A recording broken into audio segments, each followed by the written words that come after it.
President, bon dia, senyories. Bon dia als treballadors i les treballadores de Baersa. Gràcies per estar ací, gràcies per la vostra espenta, per continuar exigint que es complisquen condicions mínimes de dignificació del vostre treball i d'estar lluitant.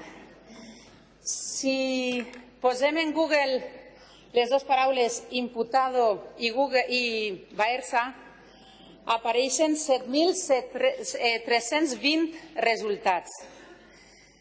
Com sabeu, soc poc amiga de crear residus i no he vingut, no els he imprès. Però que el PP porti ací una moció per posar claretat en el futur d'una entitat com Baersa posa de manifest no sols el seu nivell de cinisme, al que ja estem habituats, sinó i sobretot la seva inoperància per a donar una visió de futur a les polítiques agràries i mediambientals en els 20 anys que va estar al front del govern i per a no aconseguir continuar en la tendència d'empobrir l'administració a base de mantindre xiringuitos i col·locar amiguets i amiguetes. Com això ja se sabia, anem al gra i a avaluar el que ha passat en aquests últims 3 anys. Des del nostre punt de vista, el problema principal és que continuem treballant sense aclarir quin és el rumb cap on anem en matèria de polítiques agràries i mediambientals, com deia, quin país volem d'ací a 20 o 30 anys i quins passos hem de donar per aconseguir-ho. Senyories, si no ens marquem una visió de futur a llarg termini que ens oriente i que ens ajude a solventar tots els problemes que la pèssima gestió del Partit Popular ha deixat a les nostres esquenes, no podrem resoldre qüestions com aquesta, de la que depenen tants treballadors i treballadores. L'any passat, el 9 de març, el meu company Antonio Estany va defensar i presentar ací una moció subsegüent sobre exactament el mateix tema.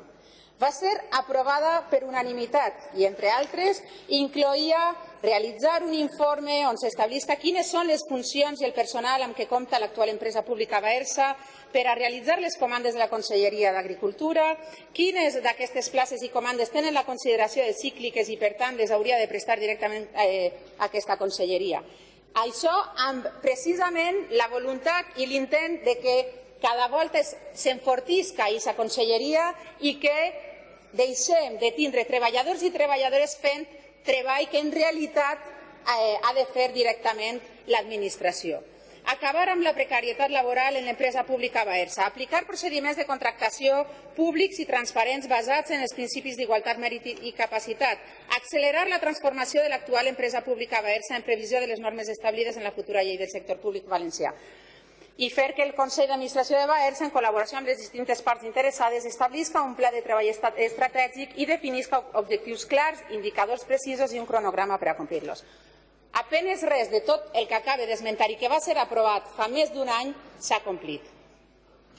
El temps segueix passant, continuem sense donar resposta a problemes tan importants com els de Baersa o també els agents mediambientals i, en particular, sobre la qüestió de les tarifes.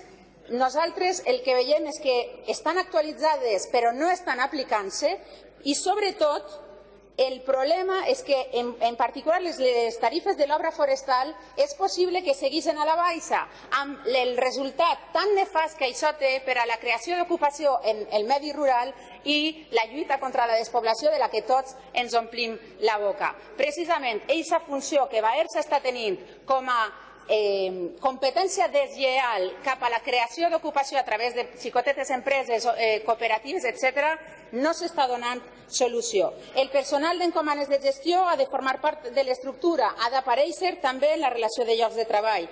Actualment hi ha al voltant de 800 persones amb un contracte indefinit en les encomanes de gestió que Baersa considera llocs de treball temporals. I, finalment, Baersa, per lo vist, té previst realitzar ara 200 contractacions per a fer obres forestals amb un termini de 10 mesos. Quina casualitat, justet abans de les eleccions. La pregunta és, cap a on volem que vagi Baersa? Si hem de continuar amb el model del Partit Popular, nosaltres, evidentment, no podem recolzar aquest model. Moltes gràcies. Moltes gràcies, senyoria. Senyories, finalitzat el debat, anem a passar a votació.